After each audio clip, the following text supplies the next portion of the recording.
أعوذ بالله من الشيطان الرجيم. بسم الله الرحمن الرحيم. الحمد للہ.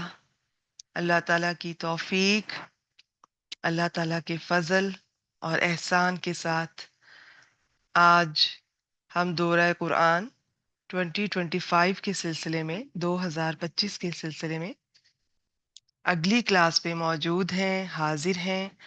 آج انشاءاللہ تعالی باذن اللہ پارہ نمبر 8 کو دیکھیں گے. اور جو آج کی آپ بہنوں کے لیے آیات سلیکٹ کی ہیں، اس میں سے جو قرآن مجید کی چھٹی صورت ہے، سورۃ الانعام، اس کی آیت نمبر 155 ہے، اور دو آیات سورۃ الاعراف کی ہیں. اچھا، جو پہلی آیت آپ کے لیے سلیکٹ کی ہے تو میرا خیال ہے ڈائریکٹ اس کی طرف بڑھتے ہیں، کیونکہ مجھے قرآن مجید کی ہی آپ سے آ، اس کے ذکر سے ہی اس کلاس کا آغاز کرنا ہوتا ہے. تو یہ آیت مبارکہ قرآن مجید کے بارے میں ہے، تو اس سے آغاز کرتے ہیں.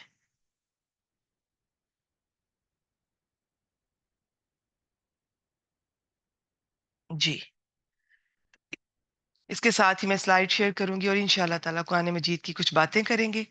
ہم اپنی اس کلاس کا آغاز قرآن مجید سے ہی، اس کے ذکر سے، ویسے تو قرآن مجید کا ہی یہ دورہ قرآن ہو رہا ہے، لیکن اس سے ہی شروع کریں گے انشاءاللہ تعالیٰ، اور اس کے بارے میں باتیں کریں گے. صرف آیت کا ترجمہ یا اس کی ایکسپلینیشن ہی نہیں، قرآن مجید کے بارے میں بار بار ہر کلاس میں انشاءاللہ تعالیٰ ذکر کیا جائے گا. آپ خود بھی جڑیں، آپ اپنی سب بہنوں بیٹیوں کو بھی قرآن مجید سے جوڑیں. رمضان کے اس بابرکت مہینے میں دل ایسے ہوتے ہیں کہ تبدیلی جلدی قبول کرتے ہیں. بہت سے لوگوں کو اس بابرکت مہینے میں ان کے دل بدلتے دیکھا. تو اللہ تعالیٰ ہم سب کو توفیق دیں اس سے جڑنے کی، اس پر عمل کرنے کی، اس کے تمام حقوق ادا کرنے کی. شروع کرتے ہیں، باقی باتیں انشاءاللہ تعالیٰ اس کے ساتھ ساتھ ہوں گی. بسم اللہ الرحمن الرحیم. وَهَذَا كِتَابٌ أَنزَلْنَاهُ مُبَارَكٌ فَاتَّبِعُوهُ وَاتَّقُوا لَعَلَّكُمْ تُرْحَمُونَ. اگر آپ اس کے ترجمے پہ بھی غور کریں، پہلی بار بھی اگر کوئی اس آیت مبارکہ کو پڑھ رہا ہو، کئی آیات ہیں قرآن مجید کی جو قرآن مجید کے ہی متعلق ہے، تو اب سب کو کور کرنا تو ممکن نہیں تھا، لیکن انشاءاللہ تعالیٰ جب بھی تو اللہ تعالیٰ نے توفیق دی تو اس کے بارے میں اکثر آیات میرا ارادہ ہے آپ لوگوں سے اس طرح شیئر کی جائیں، کیونکہ جب یہ قرآن مجید کا یہ بھی اعجاز ہے، جب آپ کوئی پڑھ کے سناتا ہے تو اس کا ایک اور اثر ہوتا ہے. ایون نبی اکرم صلی اللہ علیہ وآلہ وسلم بھی صحابہ کرام رضوان اللہ علیہم اجمعین، خاص طور پہ حضرت عبداللہ بن مسعود رضی اللہ تعالیٰ عنہ سے بھی فرمایا کرتے تھے کہ آپ تم مجھے پڑھ کے سناؤ، اور وہ حیران ہوتے تھے آگے سے کہ میں آپ کو پڑھ کے سناؤں جبکہ آپ تو خود صاحب قرآن ہیں. تو اس کا جب کوئی پڑھ کے سناتا ہے تو اثر ہوتا ہے، اس کا ایک مختلف اثر سامنے آتا ہے. ایسی چیز ہے یہ، تو میرے پاس تو اس کے الفاظ ہی نہیں ہے اس کو بیان کرنے کہ مجھے اپنا آپ اتنا چھوٹا لگتا ہے جب میں قرآن مجید کے بارے میں کوئی بات کرنے لگتی ہوں. ایسی چیز ہے کہ آپ اس جو آپ کو چاہیے وہ سب کچھ اس میں سے ملے گا. باعث سے برکت ہے، اور برکت کا کیا لفظ ہے میں بھی آج اس کو بھی تھوڑا سا دیکھیں گے انشاءاللہ تعالی. تو کوئی پڑھ کے سنا رہا ہے تو اس کا ایک اپنا ہی اثر ہے، کوئی خود تلاوت کر رہا ہے اس کا ایک اپنا اثر ہے. آپ کچھ بھی نہیں کر رہے ہیں، صرف یہ آپ کے سامنے پڑھی ہے تو اس کا ایک اپنا ہی اثر ہے. ایک ایسا اس کے اندر اثر ہے کہ سکون ملتا ہے اسے دیکھ کر. اسے صرف ہاتھ میں آپ اس کو اٹھا لیں، پکڑ لیں تو بھی سکون دیتی ہے. آپ ابھی تلاوت نہیں بھی کر رہے ہیں اور خالی تلاوت کر رہے ہیں، ابھی آپ کو یہ بھی نہیں پتا کہ اس کے اندر کیا ہے، تو اس کا اپنا ایک الگ اثر ہے. یعنی کہ اثر تو ہے، اثر بھی ہے، اجر بھی ہے، زندگیوں کو بدل دینے والا کلام ہے. اور اسے اپنی زندگی کا لازمی حصہ بنا لیجئے. دعا کیجئے کہ کوئی دن ایسا نہ ہو جو قرآن مجید کو کھولے بغیر، پڑھے بغیر، اس کا ذکر کیے بغیر کسی نہ کسی صورت میں. چلے کوئی اگر بعد کی صورتیں، بعد کے حقوق آپ ابھی پورے کرنے کی کنڈیشن میں نہیں ہیں، تو کم از کم روز اپنے طور پہ تلاوت کیجئے، چاہے چند آیات کی کیجئے. آپ بہت مصروف ہیں یا بچے چھوٹے ہیں، ایسے چھوٹے بچوں والیاں بھی ماشاءاللہ ماشاءاللہ ایسی ہیں ہماری ادھر اسٹوڈنٹس کے، وہ بھی قابل رشک ہیں. چھوٹے بچوں کے ساتھ بھی پورا وہ وقت ان کو بھی دے رہی ہیں، انہوں نے اپنی جاب بھی چھوڑ دی ہے بچوں کے لیے. اور وہ ایسا نہیں ہے کہ وہ قرآن مجید کو اس طرح وقت دے رہی ہیں کہ بچوں سے غافل ہیں. وہ بچوں کی موجودگی میں کلاسز لیتی ہیں، بچوں کی موجودگی میں وہ پڑھتی ہیں، سنتی ہیں، تاکہ ہمارے بچوں کے کانوں سے یہ آوازیں ٹکرائیں. کہ ایسا بابرکت ہے یہ کلام کہ کوئی اس کو پڑھ رہا ہے، کوئی سن رہا ہے تو وہ اپنا اثر چھوڑتا جا رہا ہے. تو اثر تو اس کا ہر حال میں ہے. اب ہم کیسے قبول کرتے ہیں؟ جتنا قبول کریں گے، جتنا اسے اپنی زندگی میں شامل کریں گے، آپ بدل جائیں گے. یہ تو پکا ہے، آپ بدل جائیں گے. اگر آپ صرف اور صرف خالص نیت سے آئے ہیں کہ یہ اللہ تعالیٰ کا کلام ہے، مجھے جاننا ہے میرے رب نے اس میں کیا کہا ہے، میں عمل کروں گی اس پر، جتنا اخلاص ہوگا آپ بدل جائیں گے. آپ بدلتے رہیں گے ٹل ڈیتھ، بدلتے جائیں گے. اور یہ آپ کو نہیں چھوڑے گا. اگر آپ میں اخلاص ہے، اگر آپ اس سے محبت کرتی ہیں، اس کو وقت دیتی ہیں، یہ اب آپ بھول جائیں کہ یہ آپ کو چھوڑے گا. ایسی وفا کرے گی یہ کتاب، زندگی میں بھی، قبر میں بھی، آخرت میں بھی. اس کی تو کچھ صورتوں کے بارے میں پتہ چلتا ہے، وہ تو اللہ تعالیٰ سے جھگڑا کریں گے اپنے پڑھنے والوں کے لیے جب تک کہ وہ اس شخص کی شفاعت نہ ہو جائے گی. ایسی وفا آپ نے کسی میں نہیں دیکھی ہوگی جو اللہ تعالیٰ کی ذات میں ہے. اور اللہ تعالیٰ کی یہ اللہ تعالیٰ کے الفاظ ہے نا، اللہ تعالیٰ کے یہ کلام ہے، یہ جو کتاب ہے بہت وفا کرنے والی ہے. آپ ایک دفعہ آئیں تو صحیح، سنیں تو صحیح، جڑیں تو صحیح. کیسے آپ بدلیں گے؟ دل بدلیں گے، سب گلے شکوے دنیا کے دل سے نکل جائیں گے. آپ کو اپنی فکر لگ جائے گی، میں کون ہوں، میں کیا ہوں، میں کدھر ہوں. آپ کو یہ فکر لگ جائے گی مجھ سے تو نہیں کسی کو تکلیف پہنچ رہی ہے. اس سے جڑنے سے پہلے آپ سارا دن جن لوگوں کے گلے اور شکوے کیا کرتی تھیں، وہ آپ بے فکر ہیں. آپ کے دل کو تسلی ہوگی میرا رب سب دیکھ رہا ہے، مجھے تو اب کہنے کی بھی ضرورت نہیں ہے. وہ تو پھر بھی آپ کہیں گی تو آپ کی اب تو بات میں بھی زیادہ اثر ہوگا، آپ کی بات بھی زیادہ سنی جائے گی. لیکن ایک وقت ایسا آئے گا کہ آپ کو اپنی فکر لگ جائے گی، مجھ سے تو نہیں کہیں تکلیف پہنچ رہی ہے، جن لوگوں کے میں گلے اور شکوے کرتی رہتی ہوں کہیں ایسا تو نہیں کہ مجھ سے بھی ان کی تکلیف پہنچی ہے. انسان کا انہی حالات کو دیکھنے کا انداز بدل جاتا ہے، اس کا دل بدل جاتا ہے. کیسی کیسی تبدیلیاں آئیں گی، یہ جو آپ ہیں ہر شخص کی زندگی میں مختلف طرح سے یہ اثر انداز ہوگا، کیونکہ سب کا اخلاص مختلف ہوتا ہے، سب کی نیت مختلف ہے. اگر تو آپ ہدایت کی کتاب سمجھ کر آئی ہیں، اللہ تعالیٰ کا کلام سمجھ کے جاننا چاہتی ہیں اور عمل کرنے کی نیت سے آئی ہیں، تو اس کا بدلاؤ آپ کی زندگی میں اور طرح سے آئے گا. لیکن اگر کوئی تنقید کے لیے کچھ اپنے حق میں دلائل، اپنے فرقے کے دلائل یا کچھ، تو پھر آپ کو اس طرح سے نہیں ملے گا. اس میں سے جو چاہیے وہ وقتی طور پر آپ کو وہ بھی مل جائے گا. یہ سب کچھ دے دے گی کتاب آپ کو، لیکن چونکہ آپ کی نیت کی ڈائریکشن ٹھیک نہیں ہے تو یہ وقتی طور پہ وہ آپ کو مل بھی جائے گا. چند لمحوں کے لیے آپ مطمئن بھی ہوں گی، خوش بھی ہوں گی، لیکن یہ وہ چیز نہیں ہے جو قرآن مجید کو مطلوب ہے، جو اللہ تعالیٰ کو مطلوب ہے. اللہ تعالیٰ اسے آپ چاہتے ہیں کہ آپ کی زندگیوں میں اس طرح شامل ہو کہ آپ کا سونا، جاگنا، جینا، مرنا، آپ کی ہر چیز اللہ تعالیٰ کے لیے ہو جائے. آپ کو سمجھ آ جائے کہ یہ جو زمین ہے نا، یہ اللہ تعالیٰ کی ہے، میں اس پہ وقتی طور پہ بھیجا گیا ہوں، بھیجی گئی ہوں. اس پر حکم بھی اللہ تعالیٰ کا چلے گا، اور اس حکم کے نفاذ کے لیے مجھے اللہ تعالیٰ نے مسلمان بنایا ہے. مجھے سیکھنا اور آگے سکھانا ہے. اس اللہ تعالیٰ کے اس جو یہ مشن نبی اکرم صلی اللہ علیہ وآلہ وسلم کے ذریعے، آخری رسول کے ذریعے جو پہنچا ہے، اسے اب امت مسلمہ نے آگے پہنچانا ہے. تو پھر جب آپ کا مقصد بدلتا ہے، آپ کو زندگی کو آپ وہ اینک بدل جاتی ہے نا، زندگی وہی رہے گی. لوگ، حالات، ویسے تو حالات بھی بدل جائیں گے. آپ بے فکر ہیں، صبر کریں. صبر کرنا بھی سکھا دیتا ہے قرآن مجید. ایسا حوصلہ دیتا ہے، ایسی تسلی دیتا ہے، دل پر جیسے مرہم نہیں کسی نے رکھ دیا. تو آپ کی اینک بدل جائے گی. اب دنیا کو آپ کسی اور نظر سے دیکھیں گی، کسی اور طرح سے دیکھیں گی. تو شروع کرتے ہیں، باقی کچھ انشاءاللہ تعالیٰ. اس کے بارے میں تو جتنی بات کی جائے اتنا ہی کم ہے. تو بسم اللہ الرحمن الرحیم. میں نے آیت مبارکہ پڑھی آپ کے سامنے، اور ہم نے یہ کتاب اتاری. تو ایک تو اس میں یہ جو کتاب ہے، اگر کوئی گرامر اسٹوڈنٹس مجھے سن رہے ہیں تو اس کی جو یہ جو تنوین ہے نا، یہ تعظیم کی ہے. تو اس کا اکثر علماء نے ترجمہ کیا ہے کہ عظمت والی کتاب. یہ تو ہم نے یہ عزت والی عظمت والی کتاب اتاری. انزلناہ، ہم نے اتاری، اللہ تعالیٰ نے نازل کی ہے، اتاری ہے.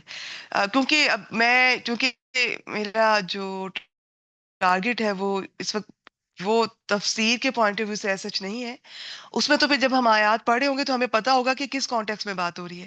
مشرکین مکہ کیا الزام لگاتے تھے اس کتاب کے بارے میں، تو اس کے بارے میں یہ اس طرح کی وہ تفسیر بھی تھوڑی بدل جاتی ہے. مبارک ہے جی.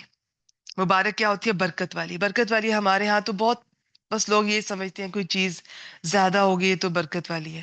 ایک سے دو یا تین گاڑیاں ہو گئی ہیں، ایک سے بڑھ کر کچھ گھر زیادہ ہو گئے ہیں، کپڑے زیادہ ہیں، تو یہ برکت ہے چیزوں میں.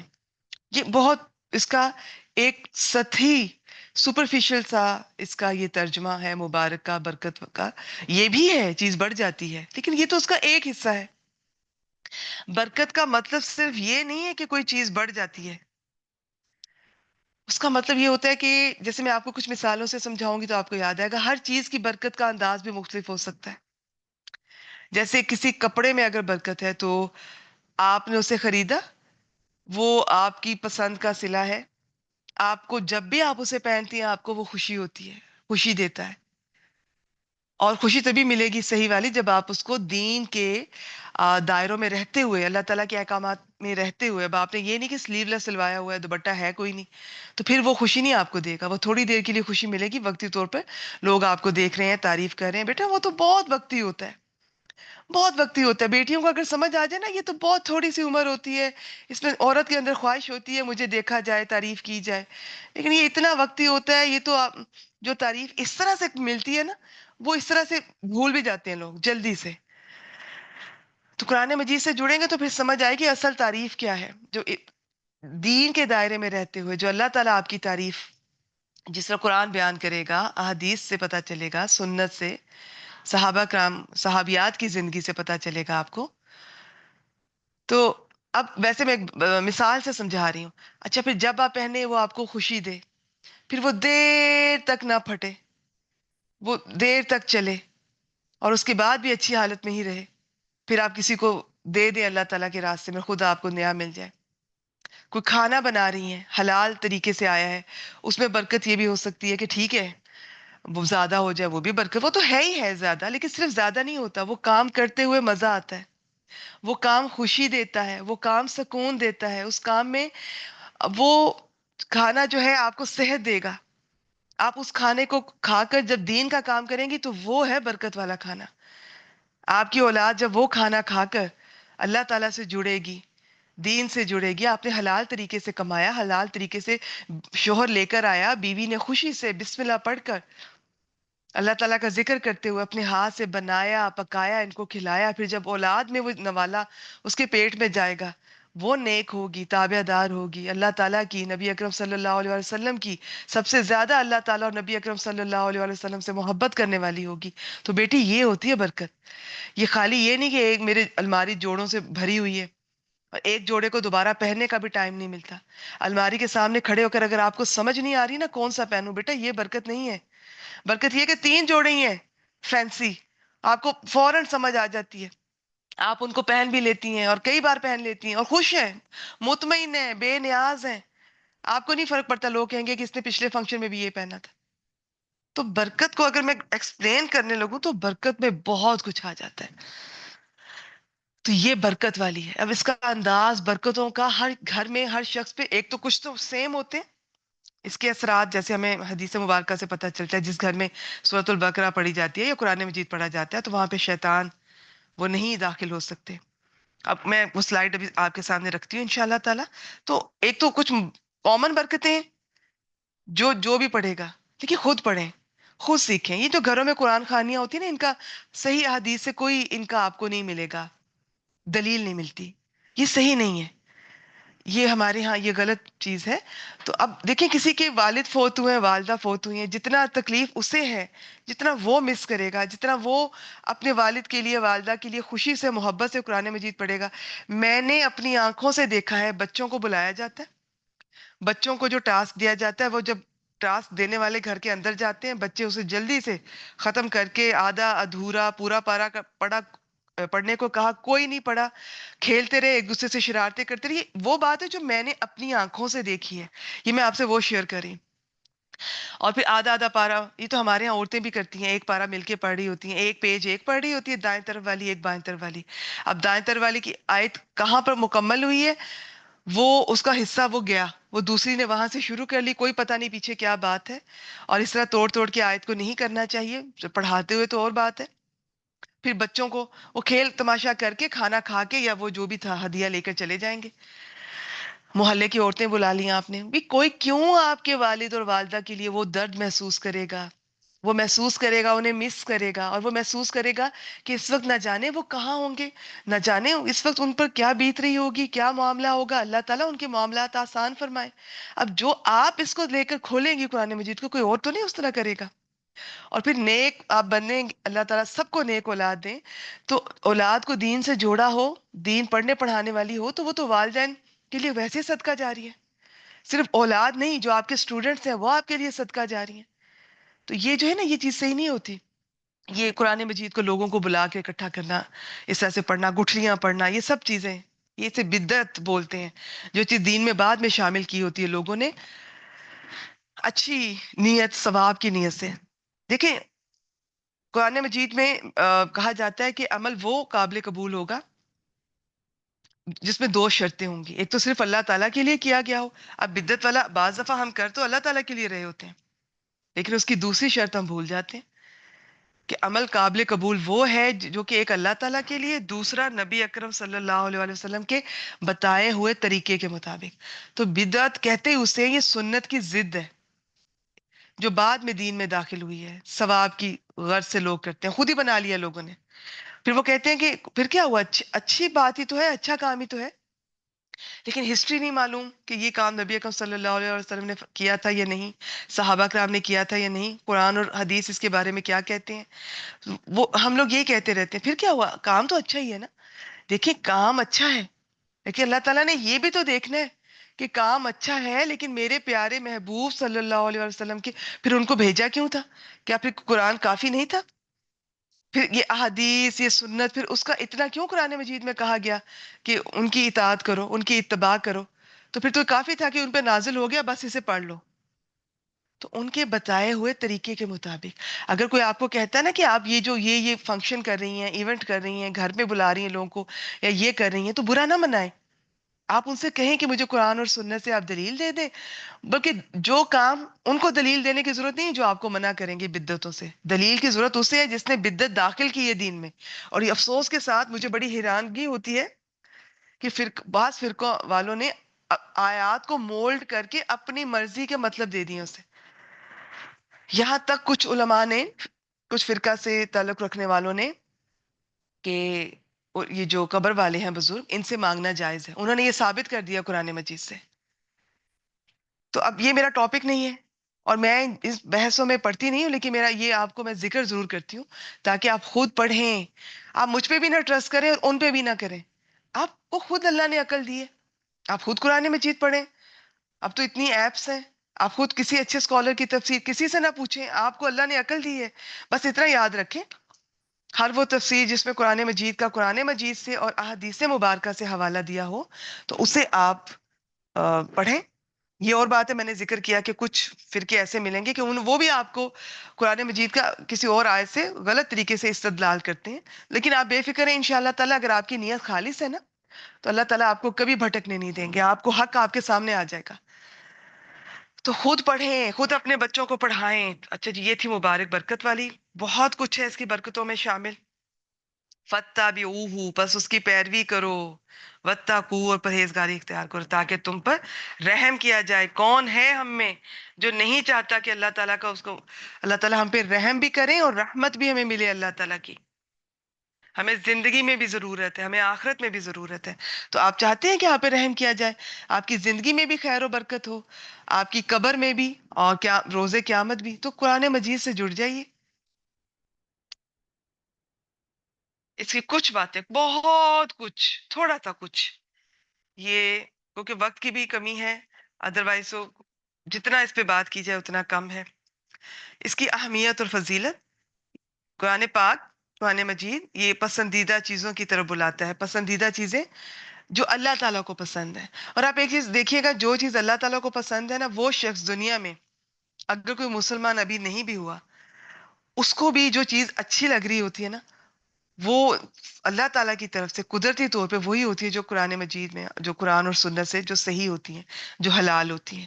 جو لوگ مسلمان نہیں بھی ہیں وہ بھی کچھ حرام چیزوں کو وہ برا سمجھتے ہیں. ان کے ساتھ والے اگر کھا بھی رہے ہوتے ہیں وہ نہیں وہ چیز کھاتے. وہ زنا کو برا سمجھتے ہیں، بغیر شادی کے تعلقات کو برا سمجھتے ہیں. تو وہ ایک انسان ہونا بھی کافی ہے حق کے لیے. قرآن، یہ جو اسلام ہے اور یہ انسانیت، یہ کوئی مختلف چیزیں تو نہیں ہیں. تو قرآن مجید پسندیدہ چیزوں کی طرف بلاتا ہے جو اللہ تعالیٰ کو پسند ہے اور جو سب کو پسند آتی ہیں. آپ کوئی ماننا نہ چاہے وہ اور بات ہے. اور بات لوگ مشرکین مکہ بھی مانتے تھے، لیکن بات اکثر کہاں پہ پھر وہ جھگڑا ہوتا ہے، نبی اکرم صلی اللہ علیہ وآلہ وسلم کی، ان کو نہیں مانتے تھے.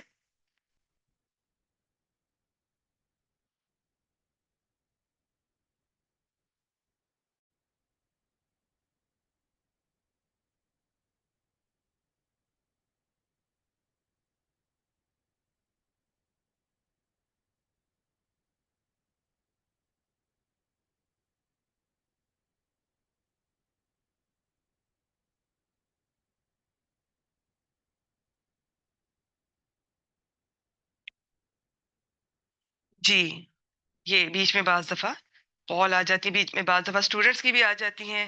حالانکہ میرے لیے بالکل یہ پاسبل نہیں ہوتا، لیکن بعض دفعہ فیملی کی یا کچھ اس طرح کی ہوتی ہے کہ وہ مجھے پھر ریسیو کرنی پڑتی ہیں. اچھا جی، قرآن پاک دنیا اور آخرت کے خطرات سے بچاتا ہے. قرآن پاک نیک اعمال کو کرنے کی نصیحت کرتا ہے. دیکھیں قرآن مجید ظاہر ہے وہی چیز بتا رہا ہے جس سے دنیا میں بھی بھلائی اور آخرت میں بھی برے اعمال سے بچنے کی تلقین کرتا ہے، اچھے عمل کے فوائد بتاتا ہے، برے انجام سے ڈراتا ہے. اکثر مقامات پر جنت اور جہنم کے ساتھ ساتھ ذکر ملے گا. یہ قرآن مجید کا اسلوب ہے، کیونکہ انذار اور بشارت بولتے ہیں اسے، بشارت، یہ دونوں چیزیں ساتھ ساتھ چلتی ہیں. کبھی ڈرایا بھی جاتا ہے، کبھی خوشخبری بھی دی جاتی ہے. جہنم سے ڈرایا جاتا ہے، جنت کی خوشخبری دی جاتی ہے. تو جب بھی اب جنت اور جہنم کا ذکر آتا ہے، نبی اکرم صلی اللہ علیہ وآلہ وسلم دعا مانگا کرتے تھے جنت کے لیے. اور کہ اللہ تعالیٰ ہمیں، اب ان شاء اللہ تعالیٰ ہم بھی ساتھ ساتھ جب ذکر آئے گا وہ دعا کریں گے. اور جہنم سے اللہ تعالیٰ ہمیں بچائیں. تو آپ اس کی بہت ساری دعائیں آپ کو مل جائیں گی. اللہم لا تجعل منہم، اگر آپ جہنم کا کر رہے ہیں، پڑھ رہے ہیں کوئی بھی ذکر، یا اللہم اجرنی من النار آپ یہ بھی کہہ سکتے ہیں. پھر اگر جنت کا ہے تو اللہم اجعل، کہ ان میں سے ہمیں بنا، منہم. ٹھیک ہے، تو یہ آپ، اور کسی کو اگر نہیں آتی، نہیں یاد، تو کوئی بات نہیں، آپ دل میں وہاں پہ رک کے تو دل میں بھی دعا کر سکتے ہیں، کیونکہ یہ سنت ہے. اچھا جی، قرآن پاک یہ برے اخلاق سے دور کرتا ہے، غلط عقائد سے محفوظ کرتا ہے. عقیدہ جو ہے نا، یہ بیسک چیز ہے، بنیادی چیز ہے. عقیدہ ٹھیک ہوگا، جو جس کا تعلق دل سے ہے، تو ہی باقی سارے معاملات اور عبادات قبول ہوں گی. اب جس کا عقیدہ صحیح نہیں ہے، جو اللہ تعالیٰ کی توحید کو یا تو صحیح طرح نہیں مان رہا، یا اس کو مانتا ہے، نبی اکرم صلی اللہ علیہ وآلہ وسلم کو آخری نبی رسول نہیں مانتا، اور اس طرح سے تو وہ عقیدہ ٹھیک نہیں ہے. اب وہ لاکھ نماز پڑھ لے، حج زکوٰۃ جو چاہے کر لے، وہ دین کا کام بھی کر لے. ہمارے یہاں فرقے بھی ہیں ایسے، اپنے آپ کو مسلمان کہتے ہیں، ایسا نہیں ہے، وہ پھر آپ کی وہ چیز قابل قبول نہیں ہے. تو عقیدہ قرآن مجید سے آپ کا ٹھیک ہوگا انشاءاللہ تعالی. دل کی بیماریوں کو دور کرتا ہے. دل کی بہت سی بیماریاں ہیں، بہت سی بیماریاں، ایک الگ سے لمبا ٹاپک ہے. دل میں آپ کہہ لیں کہ یہ نفاق ہے، حسد ہے، تکبر ہے، خود پسندی ہے، انا ہے، بہت سی بیماریاں ہیں. تو ان سب بیماریوں کو دور کرتا ہے. قرآن مجید آپ کو بتائے گا کہ ہدایت کے 3 راستے جو ہے نا، وہ سب سے پہلے زیادہ تر آپ کو ذکر ملے گا، کان ہے، آنکھیں ہیں اور دل ہے. تو ان ذریعوں سے ہی ہدایت ملتی ہے. سب سے پہلے زیادہ تر ذکر کانوں کا ملتا ہے، کیونکہ میں نے آپ کو بھی ذکر کیا، آج کی کلاس کا آغاز اس بات سے ہوا تھا، جب کوئی پڑھ کے سناتا ہے نا، اثر اور ہوتا ہے. خود ہم ایک چیز کو پڑھ رہے ہیں، وہ اس کا اثر اور ہے. کوئی جب سناتا ہے تو پھر ہدایت کے لیے ضروری ہے کہ ہم سنیں، کان کھولیں، سنیں. تو اس کے بعد آنکھیں اور پھر دل. تو دل اگر ایسے ہیں، اس پہ ہمارے عام طور پہ دلوں میں بہت تنگی ہوتی ہے، بہت قدورتیں، نفرتیں، حسد، بغض، تکبر. اور یہ جو مشرکین اور یہود تھے سارے، ان کی تفصیل جب آپ قرآن مجید سے جڑیں گے تو آپ کے سامنے ان کی ساری ہسٹری آ جائے گی انشاءاللہ تعالی. تو آپ کو اندازہ ہو جائے گا کہ ان میں کیا کیا بیماریاں تھیں. اور جب دل میں وہ بیماریاں ہوں، عقیدہ بھی ٹھیک نہیں ہے اور دل ایسا ہے، تو پھر وہ ہدایت نہیں قبول کرے گا. قرآن مجید گمراہی سے بچاتا ہے، یہ حق کا راستہ دکھاتا ہے. اور بھی کچھ دیکھتے ہیں. قرآن مجید شفا ہے، سراسر شفا ہے. بعض لوگوں نے کچھ تو چلیں احادیث مبارکہ سے بھی پتہ چلتی ہیں، کچھ صورتوں کی فضیلتیں بعض ہم نے خود سے بنائی ہوتی ہیں کہ یہ اتنی دفعہ پڑھیں، اتنی دفعہ کریں. یہ اور بات ہے کہ قرآن مجید اس کا بھی اثر ہے، کوئی ایک دفعہ پڑھے یا جتنی دفعہ بھی چاہے پڑھے، لیکن قرآن مجید پورے کا پورا شفا ہے. باقی سورۃ الفاتحہ کے بارے میں تو اس کو تو ام الشفا بھی بولا جاتا ہے، اس کا تو حدیث مبارکہ سے پتہ چلتا ہے. باقی سارا قرآن مجید شفا ہے. جو ہر روز تلاوت کرتا ہے، آپ بہت ساری بیماریوں سے ویسے ہی بچے رہیں گے. تو آپ ڈیلی بیسس پہ خود بھی آپ اس کو پڑھیں، تلاوت کریں. باقی دم کا بھی پتہ چلتا ہے، آپ اپنے خود پہ بھی کر سکتے ہیں، آپ اپنے گھر والوں پہ بھی کر سکتے ہیں قرآن مجید کا. ویسے تو جو خود پڑھ رہا ہے نا، خود سکھائیں بچوں کو قرآن مجید، خود سکھائیں. آپ کے بچے روز تلاوت کر کے اسکول جائیں، چاہے تھوڑی سی کریں، لیکن وہ نماز کے ساتھ ایک وقت میں کم از کم. اور پھر یہ جو آخری دو صورتیں ہیں، سورۃ الفلق اور سورۃ الناس، یہ تو کم از کم چھوٹے بچوں کو بھی سکھا دیں اور صبح شام کے اذکار میں شامل کریں. رات کو سونے سے پہلے بچوں کو عادت ڈال دیں. تو اس سے اب ویسے بہت ساری آفات سے، مصیبتوں سے، شیطانی حملوں، وسوسوں سے، جادو سے انسان ویسے محفوظ رہتا ہے. تو یہ بچوں کو سکھائیں. تو باقی یہ اور بھی کچھ بیماریاں ہیں. تو یہ جتنی بھی بیماریاں، کچھ کا ذکر کیا، کچھ کا نہیں کیا، سب کے سب سے شفا ہے. فزیکلی بھی شفا ہے، مینٹلی بھی شفا ہے. ہو سکتا ہے کہ آپ نے شروع کیا ہے، قرآن مجید سے جڑے ہیں اور تلاوت بھی کرتے ہیں، دم بھی کر رہے ہیں، لیکن کوئی بیماری ہے یا کوئی پریشانی تکلیف نہیں جا رہی، تو اس کا مطلب یہ نہیں ہے کہ قرآن مجید چھوڑ دیجئے. وہ تو رہے گا ہی رہے گا. آپ کو صبر کرنا ہے، انتظار کرنا ہے. آپ کو وہ غلطیاں پوائنٹ آؤٹ کرنی ہے جس کی وجہ سے دعا نہیں قبول ہو رہی. یا اگر آپ کو کوئی غلطی نہیں مل رہی، کوئی کمی نہیں مل رہی، تو پھر آپ کو صبر سکھایا جا رہا ہے. اور صبر کا اجر بھی قرآن مجید سے پتہ چلے گا. صبر بھی قرآن مجید سکھائے گا، صبر کرنا ہے، صبر کا اجر بھی ملے گا. صبر کرنا آسان کر دیتا ہے قرآن مجید. جب جو لوگ قرآن مجید سے نہیں جڑے ہوتے نا، بڑی جلدی بے صبرے ہو جاتے ہیں.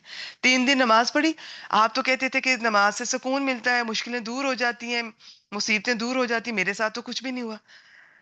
بیٹا، آپ کو انتظار کرنا ہے، صبر کرنا ہے. اور اگر نہیں بھی دور ہوتا تو نماز کوئی سودا تھوڑی ہے اللہ تعالیٰ سے.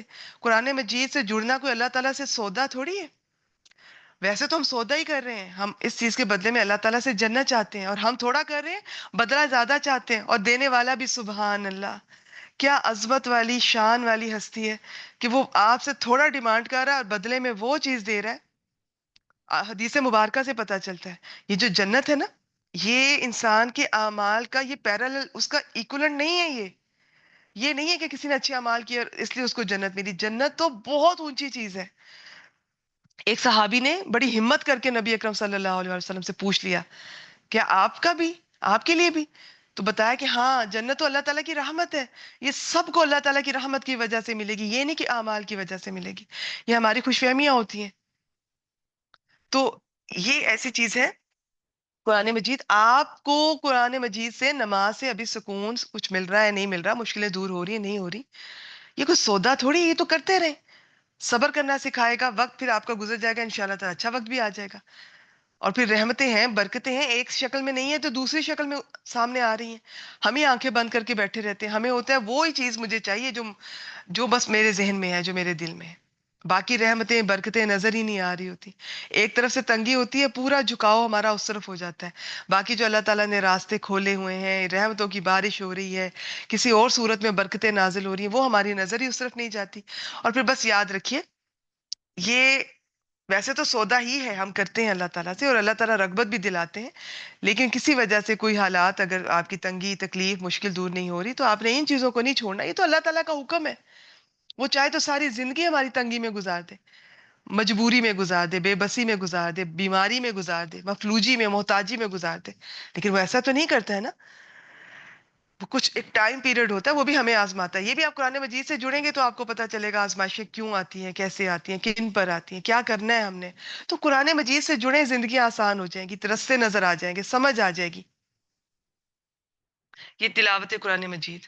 پھر یہ دنیا کی واحد کتاب ہے کہ اس کی تلاوت کی جائے، اس کے ایک ایک حرف پر 10 10 نیکیاں ملتی ہیں. ایک حدیث مبارکہ سے پتہ چلتا ہے کہ الف لام میم 30 نیکیاں. تو اس کو مزید نبی اکرم صلی اللہ علیہ وسلم نے کھول کے بتایا تھا کہ یہ نہ سمجھے کہ پہلے بتایا کہ ایک حرف پر 10 نیکیاں، پھر کھول کر بتایا کہ الف 10 لام 10 میم 10 ٹوٹل 30 نیکیاں. اور ابھی الف لام میم کا کسی کو پتہ بھی نہیں کہ اس کا مطلب کیا ہے. یہ صرف اللہ تعالیٰ کو اس کا علم ہے، یا کہا جاتا ہے کہ اللہ تعالیٰ اور نبی اکرم صلی اللہ علیہ وسلم کے درمیان میں یہ ایک راز ہے، کسی کو نہیں پتا. اور جب ہمیں نہیں بھی پتا اور ہمیں ایک الف لام میم، میں نے یہ ایک دفعہ بولا، اب میں کتنی دفعہ بولا، تو ہر حرف پہ 10 10 نیکیاں، اور پورا الف لام میم بولا 30 نیکیاں، اور رمضان میں کئی گنا بڑھ جائیں گے. تو یہ تو نیکیوں کی آپ سیل لگی، کیا کہنا چاہیے کہ پیک پہ چلا گیا ہے رمضان کا مہینہ، اور ہر چیز کا اجر اتنا بڑھ گیا. قرآن مجید کا ایک ایک حرف پر اتنی نیکی. آپ کو پتا ہے ہمیں کتنی ضرورت ہے؟ قیامت کے دن انسان ایک ایک نیکی کو ترس رہا ہوگا. تو اور کوئی نیکی آپ نہیں کر سکتے اگر آپ صاحب استطاعت نہیں ہیں، صدقہ نہیں کر سکتے زیادہ. ویسے تو وہ اس کی تسبیحات بھی بتائی ہیں کہ وہ صدقہ بن جاتی ہیں. تو باقی قرآن مجید کی تلاوت کریں، خوب خوب تلاوت کریں، اپنی زندگی میں شامل کریں. ماشاءاللہ کچھ ایسی ایجڈ خواتین کے بارے میں سننے کو ملتا ہے، روز نہ جانے 5 5 6 6 پارے اس طرح تلاوت کرتی ہیں، یا انہوں نے بڑی ایج میں حفظ کرنا شروع کیا. یہ میں آپ کی موٹیویشن کے لیے شیئر کر رہی ہوں. ایک خاتون کے بارے میں مجھے پتا چلا، کسی نے بتایا کہ وہ صبح سے لے کر وہ اشراق کے بعد بیٹھتی ہیں، اور جب تک وہ پتہ نہیں نہ جانے ان کا ٹارگٹ ہوتا ہے، وہ سورۃ البقرہ انہوں نے روز پڑھنی ہوتی ہے، وہ پورا کر کے پھر اٹھتی ہیں. اور پھر جو عام طور پہ یہی دیکھنے میں آیا کہ اگر آپ اس سے جڑتے ہیں تو آپ کی صحت آخری عمر تک اچھی رہتی ہے، آپ کی یادداشت ٹھیک رہتی ہے. ٹھیک ہے تھوڑی بہت کمزور ہو جاتی ہے وقت کے ساتھ ساتھ، لیکن اس کی برکتیں، آپ فزیکلی بھی ٹھیک رہتے ہیں، آپ مینٹلی بھی ٹھیک رہتے ہیں، آپ کی یادداشت بھی ٹھیک رہتی ہے. آپ کی بہت اس کی برکتیں وہی محسوس کر سکتا ہے جو اس سے جڑے گا. تو تلاوت کیجئے، شامل کیجئے، سمجھ کے بھی پڑھنا ہے، اور سمجھ کے پڑھنے کے بعد پھر تلاوت تو کرتے رہنا ہے. یہ اپنے پڑھنے والوں کی شفاعت کرے گا، اور اس کی تلاوت سے شیطان گھر سے بھاگ جاتا ہے. کتنا ہم شک کرتے ہیں، قدم قدم پر ہمیں شک ہوتا ہے. دین سے ہم نہیں جڑے ہوتے، قرآن مجید سے ہم نہیں جڑتے، نمازوں کی پابندی ہم نہیں کرتے، لوگوں کی حق تلفی ہم کرتے ہیں، اور ہم کہتے ہیں کسی نے ہم پہ جادو کر دیا. آپ سورۃ الفلق اور ناس یہ دونوں پڑھیں صبح شام، کوئی جادو نہیں ہوگا انشاءاللہ تعالیٰ. سورۃ البقرہ پڑھا کریں، کوئی آپ جادو نہیں ہوگا، کوئی شیطان گھر میں آ بھی نہیں سکتا. اب باقی جو اب اس طرح کا کچھ فیل ہوگا وہ پھر میری اور آپ کی کمی ہوگی. اپنے اپنا جائزہ لیتے رہا کریں، محاسبہ کرتے رہا کریں، تزکیہ کرتے رہا کریں، اور اس کے لیے قرآن مجید آپ کی مدد کرے گا. قرآن سیکھنے اور سکھانے والے سب سے بہتر ہیں. دیکھیں کتنا ٹائٹل، اب وہ دیکھیں وہ خود فرق کر رہا ہے، وہ عزت دے رہا ہے. قرآن مجید عزت دیتا ہے. ایسی کتاب ہے، اللہ تعالیٰ نے جو فرشتہ لے کر آیا وہ سب سے معزز فرشتہ، جس نبی پر اتری وہ سب سے معزز نبی، جس رات یہ نازل ہوا وہ سب سے افضل رات ہے، جس مہینے یہ نازل ہوا وہ سب سے مہینہ ہے، وہ افضل ہے سب مہینوں سے. جس شہر میں نازل ہوا وہ شہر سب شہروں سے، دنیا کے سب حصوں سے وہ افضل ہے. تو قرآن مجید سے جو چیز جڑ جاتی ہے نا وہ باعزت ہو جاتی ہے. آپ دنیا کی عزتوں کے پیچھے بھاگتے ہیں، میری یہ عزت نہیں کرتا، میری وہ عزت نہیں کرتا. آپ قرآن مجید سے جڑ جائیں، دنیا آپ کی عزت کرے گی. دنیا کو مجبور کر دیا جائے گا کہ وہ آپ کی عزت کرے، لیکن اخلاص شرط ہے. آپ خالص اللہ تعالیٰ کے لیے آئے ہیں، آپ کو اللہ تعالیٰ سے محبت ہے، آپ اللہ تعالیٰ کے لیے جڑ رہے ہیں. باقی اللہ تعالیٰ لوگوں کے دلوں میں آپ کی عزت بھی ڈال دیں گے، روب بھی ڈال دیں گے، وہ سارا کام اللہ تعالیٰ کا. پھر بڑھاپے میں بڑے لوگوں کو سنا، اولاد اچھی نہیں ہے، پاس بیٹھتی نہیں ہے، وقت نہیں دیتی ہے. آپ نے پہلے ان کو دین سے جوڑا ہی نہیں، قرآن مجید سے جوڑا ہی نہیں، ان کو پتہ ہی نہیں والدین کے حقوق کا. آج کیوں گلہ کر رہے ہیں آپ ان سے؟ اور پھر میں نے ان لوگوں کو بھی دیکھا، بہت سارے اسکالرز بھی آپ دیکھیں گے جو دین سے بڑھاپے میں بھی جڑے ہوتے ہیں نا، وہ ان کی اولاد ترس رہی ہوتی ہے، ان سے ٹائم لے رہی ہوتی ہے کہ تھوڑا وقت نکالیں، مجھے اور پوتوں کو آپ کے پاس آنا ہے، آپ کے نواسے نواسیوں نے آپ سے ملنا ہے. تو قرآن مجید تو مصروف کر دیتا ہے، عزت دیتا ہے. لوگ اس طرح سے آپ سے وقت چاہ رہے ہوتے ہیں، ملنا چاہ رہے ہوتے ہیں. تو یہ جو بڑھاپے میں آپ بیٹھ جاتے ہیں اور غصہ اور گلہ کرتے رہتے ہیں، کبھی اس کو برا کہے، کبھی اس سے شکایت کہے، کبھی بیٹے سے شکایت، کبھی پوتے پوتیوں سے شکایت، اور بہو سے تو ویسے ہی شکایتیں شکایتیں ہوتی ہیں نا. وہ تو خیر ہم نے اپنے بیٹے سے بیاہ اس لیے ہوتا ہے کہ بس وہ جو بھی غصے گلے ہوتے ہیں، بہو جو ہے وہ سسرال پہ سارے اتارتی ہے اور سسرال والے بہو پر. وہ تو خیر وہ بھی قرآن مجید سے جڑ جائیں، آپ لوگوں کو معاملات ہینڈل کرنے آ جائیں گے زیادہ تر ان شاء اللہ تعالیٰ. ٹھیک ہے کچھ معاملات بہت زیادتی اور ظلم کی حد تک بڑھ جاتے ہیں، وہ میرا ٹاپک نہیں ہے. وہ بھی قرآن مجید آپ کی مدد کرتا ہے، وہ بھی آپ کو آپ کا حق بتاتا ہے کہ کہاں کیا کرنا ہے. کیونکہ قرآن مجید چاہتا ہے کہ آپ فزیکلی اور مینٹلی فٹ رہیں، کیونکہ آپ نے دین کا کام کرنا ہے اور ہم اس سے غافل ہیں. تو اب یہ ہے کہ قرآن مجید آپ کو باعزت کر دیتا ہے. بڑھاپے میں آپ اگر قرآن مجید سے جڑے ہیں، جو آپ کو اللہ نے سکھایا ہے وہ سکھاتے جا رہے ہیں اور سیکھتے بھی جا رہے ہیں. اور ہماری ماشاءاللہ بہت سارے اسٹوڈنٹس ہیں 70+ سے 80+ بھی ہوتی تھی. تو آپ پر ہے، آپ جتنا مصروف رہیں گے آپ خوش رہیں گے، آپ لوگوں سے گلے شکوے شکایتیں نہیں کریں گے.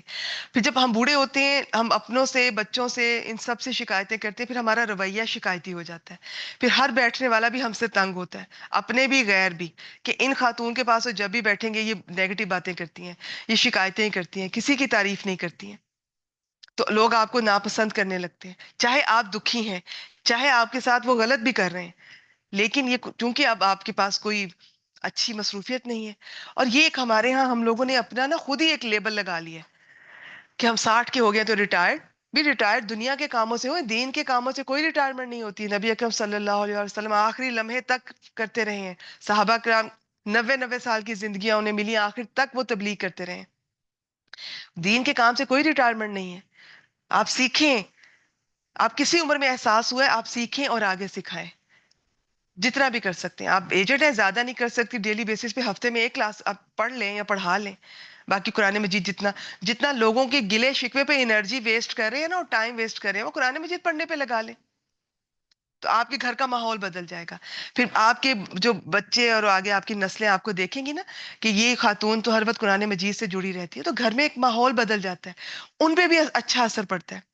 ادروائز سب اوائڈ کرنے لگتے ہیں. اور یہ صرف میں بزرگوں کی بات نہیں کر رہی، میں کچھ جو آپ جوان سب جو ہر وقت گلے شکوے، شوہر سے کبھی کسی کی شکایتیں برائیاں، کبھی کسی سے شوہر کی برائیاں، تو اپنے آپ کو مصروف کریں. قرآن مجید سے بڑی کوئی مصروفیت نہیں ہے. کچھ نہیں آتا تو پکڑ کے بیٹھ جائیں، تلاوت کر لیں، بس کرتی جائیں جو فری ٹائم ملے گا سکون مل جائے گا، نیکیاں لکھی جائیں گی. وہ جو ہم نے غیبتیں کرنی تھی جس کا ابھی سولوشن آپ کو نظر نہیں آ رہا ہے، تو صبر ہی کرنا ہے نا.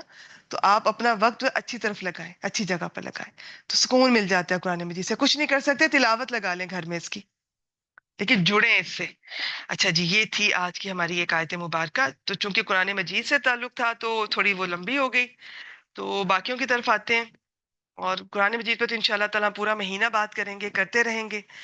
تو آپ خود بھی جڑیں، آپ اپنے سب پیاروں کو جوڑیں. آگے چلتے ہیں آگے. ہاں یہ ہے اب اگلی ہماری آیت مبارکہ ہے، سورہ آراف 31. بسم اللہ الرحمن الرحیم. یا بنی آدم خذوا زینتکم عند کل مسجد. اے بنی آدم لے لو، اختیار کرو اپنی زینت. یہاں پر مسجد نماز کے معنی میں استعمال ہوئی ہے، تو اپنی زینت ہر نماز کے وقت لو، اختیار کرو. زینت سے کیا مراد ہے ابھی آپ سے شیئر کرتی ہوں. وَكُلُوا، اور کھاؤ، وَاشْرَبُوا، اور پیو. جو اللہ نے دیا ہے آپ کھائیں اور پئیں. اللہ تعالیٰ نہیں روکتے. اچھا کھائے، اچھا پہنے، اس کا اثر آپ کی شخصیت پر نظر آئے، آپ کی صحت پر نظر آئے اگر اللہ تعالیٰ نے آپ کو دیا ہے. یہ ناشکری ہوگی اگر اللہ تعالیٰ نے آپ کو اچھا دیا ہے اور آپ پھٹے ہوئے کپڑے پہن کر یا آپ بلا وجہ ایک ایسا کھانا کھا رہے ہیں بہت تھوڑا سا بلا ضرورت، اور وہ بھی اچھا نہیں ہے، انہیلدی. ٹھیک ہے، لیکن قرآن مجید سکھاتا ہے کہ اگر اللہ نے کوئی نعمت بھی دی ہے آپ بالکل اس کا استعمال کریں، لیکن اعتدال کے ساتھ، درمیانی راستہ. وَلَا تُسْرِفُوا، اسراف نہیں کرنا ہے، بے جا خرچ نہیں کرنا ہے. اب یہاں پہ تو کھانے اور پینے کی بات ہو رہی ہے، اس کا میں ذکر کر دوں گی، رمضان کا مہینہ ہے.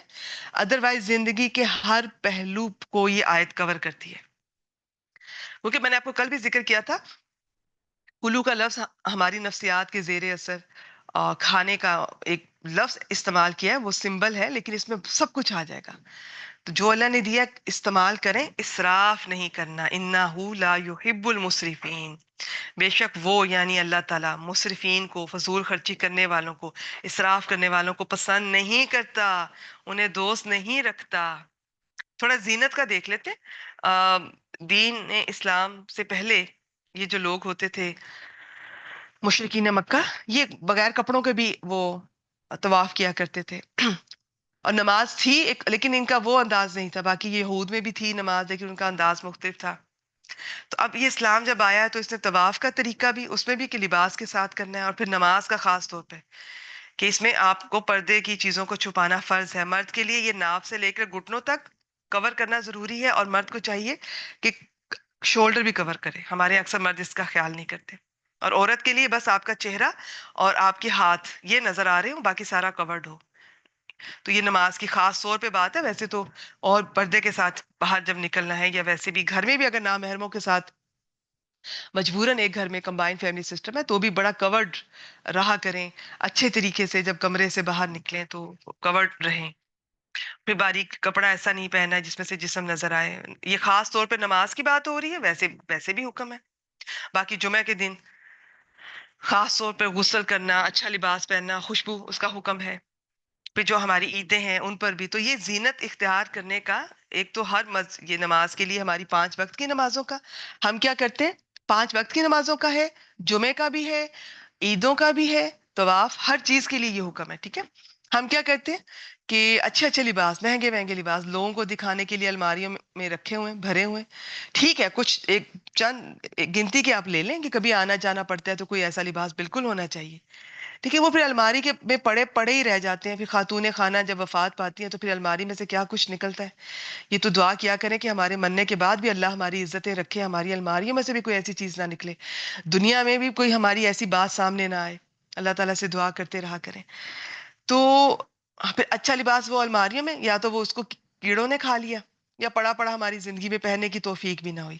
پھر اس طرح کا درمیانہ لیا کریں کہ گھر میں بھی پہن سکیں اور نماز کے وقت تو پہن سکے نا. نماز کے لیے ہم اسی طرح کچن سے نکلی ہیں، وہی پسینوں میں نہائی ہوئی اسمیل. ٹھیک ہے، چلے اگر آپ کے پاس ہر نماز کے لیے آپ نہیں نہا سکتی تو وضو سے بندہ بڑا فریش ہو جاتا ہے. تو کم از کم آپ کوئی چلے اپنا الگ سے کوئی ایک لباس آپ رکھ سکتی ہیں نماز کے لیے. اگر آپ کے گھر میں ایسا ایشو ہے کہ کچن میں کام کرنا پڑتا ہے، یا ہر دفعہ آپ اچھا محسوس نہیں کرتی، وہ صاف نہیں رہتا ہے، اسمیل ہوتی ہے، تو آپ کو کچھ زیادہ ٹائم نہیں لگتا ہے، تو آپ نماز سے پہلے آپ اس کو رکھ سکتی ہیں. لیکن یہ بہت کم خواتین کے لیے ہوگا، زیادہ کو ضرورت نہیں پڑتی ہے. کوئی ایسا بھی نہیں ہے، بس ہم نے وہ اچھا لباس الماریوں میں رکھا ہوتا ہے، باقی گندا لباس پہن کے گھومتی رہتی ہیں. شوہروں کے سامنے بھی وہی لباس، اللہ تعالیٰ کے سامنے بھی وہی لباس. اور وہ غیر جن کو دکھانے کا حکم بھی نہیں ہے، الٹا گناہ ہے، ان کو ہم اچھا لباس پہن کر، زیور پہن کر ان کو دکھائیں گی. میک اپ نہ جانے کیا کچھ تیار ہو کر باہر نکل جائیں گی. شوہر کے لیے نہیں اور اللہ تعالیٰ کے لیے بھی نہیں. تو یہ چیز اب آپ پر ہے. آپ نے اپنے گھر کے حالات کے مطابق نماز کے وقت اچھا پہنے جو اللہ نے آپ کو دیا ہے. جب آپ وہ لباس پہن کر کسی سے ملنے نہیں جا سکتی ہیں تو وہ لباس پہن کر وہ گندا اور سمیل والا کیا آپ نماز کے لیے آ جائیں گے؟ نماز کی تو شرائط میں سے بھی ہے جسم کا صاف ہونا، لباس کا صاف ہونا، جگہ کا صاف ہونا، اور بہت کچھ ہے. اس کی بہت ڈیٹیل ہے، میں یہیں پر اس کو سٹاپ کر رہی ہوں. باقی اسراف کو دیکھ لیتے ہیں. اسراف میں ہر چیز میں اسراف اللہ تعالیٰ کو ناپسند ہے، لیکن رمضان المبارک کے پوائنٹ آف ویو سے ہم صرف ایسا کرتے ہیں. کھانے کا دیکھ لیتے ہیں. کھانے میں اسراف کسے کہتے ہیں؟ سب سے پہلے تو اسراف اس چیز کو کہتے ہیں کہ جہاں جتنی ضرورت ہے نا اس سے زیادہ خرچ کیا جائے. ایک چیز ہوتی ہے ضرورت، ایک چیز اچھا اس کے نا درجے ہیں، تفصیل ہے. وہ وقت نہیں ہے، موقع نہیں ہے، انشاءاللہ تعالیٰ پھر آپ سے شیئر کریں گے. 2 بتا دیتی ہوں فی الحال، بعض نے اس سے زیادہ میں ڈیوائڈ کیا. ایک چیز ہوتی ہے ضرورت، ایک چیز ہوتی ہے پھر آگے وہ عیاشی میں آ جاتی ہے. تو ان کے بیچ میں بھی درجے ہیں. میں مختصر بیان کر رہی ہوں. ضرورت یہ ہے کہ اتنا کھائیں کہ آپ، ویسے تو اسلام یہ کہتا ہے، میں آپ کو ایک حدیث بتاتی ہوں کہ نبی اکرم صلی اللہ علیہ وسلم نے فرمایا تھا، ابن آدم نے پیٹ سے برا کوئی برتن نہیں بھرا. ابن آدم کو چند لقمے کافی ہیں جو اس کی پیٹھ کو سیدھا رکھیں. یہ جامعہ ترمذی مسند احمد کی یہ حدیث ہے. اگر ضروری کھانا ہے تو 1/3 کھانے کے لیے، 1/3 پینے کے لیے، اور 1/3 سانس کے لیے. یہ چند لقمے کافی ہیں جو کمر کو سیدھا رکھ سکیں. یہ ضرورت ہے. ضرورت یہ ہے کہ آپ اتنا کھائیں کہ زندہ بھی رہیں اور اتنی ہیلتھ اچھی رہے ٹھیک ہے، اچھا بلکہ وہ اس سے اوپر والے درجے میں چلا جاتا ہے کہ اس سے زیادہ کھانا کہ ہیلتھ اچھی رہے، لیکن وہ بھی اگر ہم یہ سوچ کے کھا رہے ہیں کہ ہم دین کے راستے میں یا اللہ کے راستے میں یا کوئی بھی اچھا کام کریں گے تو ہمیں انرجی چاہیے، تو وہ بھی اچھی چیز ہے، اٹس اوکے، لیکن اس سے اوپر جو ہے نا وہ اسراف میں چلا جائے گا پھر۔ اچھا اب یہ جو میں نے بیس بارڈر لائن بتایا ہے، چند لقمے کافی ہیں کمر کو سیدھا رکھنے کے لیے، اب اس سے کوئی کم کھاتا ہے نا اور اللہ نے اس کو دیا بھی ہوا ہے تو یہ بھی غلط ہے، یہ تو موت کو دعوت دینا ہے۔ تو اسلام آپ کو درمیانہ راستہ، میانہ روی سکھاتا ہے۔ سب سے پہلا اسراف کھانے میں صرف کھانے کی بات کر رہی ہوں، ویسے زندگی کے ہر معاملے میں شامل ہے، لیکن یہاں پہ رمضان کی مناسبت سے حلال کے بجائے کوئی حرام کھا رہا ہے تو یہ بھی حد سے بڑھ رہا ہے، تو یہ اسراف میں شامل ہے۔ پھر کھانے میں اسراف آ جاتا ہے کہ پیٹ بھر گیا، اس کے بعد بھی ہم کھائے جا رہے ہیں، اور ہمارے ہاں ٹریننگ ہوتی نہیں ہے، ہم بچوں کو بتاتے ہی نہیں ہیں، بچوں کو پتہ ہی نہیں ہے کہ پیٹ کب بھرا اور کتنا کھانا ہے۔ ہمارے ہاں تو یہ گردن سے اوپر یہ جب منہ سے نکلنے والا ہو رہا ہوتا ہے نا، تو رمضان میں تو میرے خیال موسٹلی ہم تبھی چھوڑتے ہیں جب ہمارا جسم ہمیں وہ بالکل انکار کر دیتا ہے کہ اب آخری لقمہ اگر لیا نا تو وہ تو باہر ہی آنا ہے، یہاں تک ہم کھاتے ہیں۔ اس کے بعد ہم کس طرح صوفے پہ یا بستر پہ لیٹے پڑے ہوتے ہیں، نہ عبادت کے قابل رہتے ہیں، نہ کوئی اچھی بات کرنے کے، نہ اچھی بات سوچنے کے، دین کا کام تو بہت دور چلا گیا۔ تو اب آپ خود دیکھ لیں، آپ سب نے ایکسپیرینس کیا ہوگا، بچپن میں ہم سب اس طرح سے اوور ایٹنگ کرتے رہے ہیں، خاص طور پہ روزہ کھولنے کے بعد۔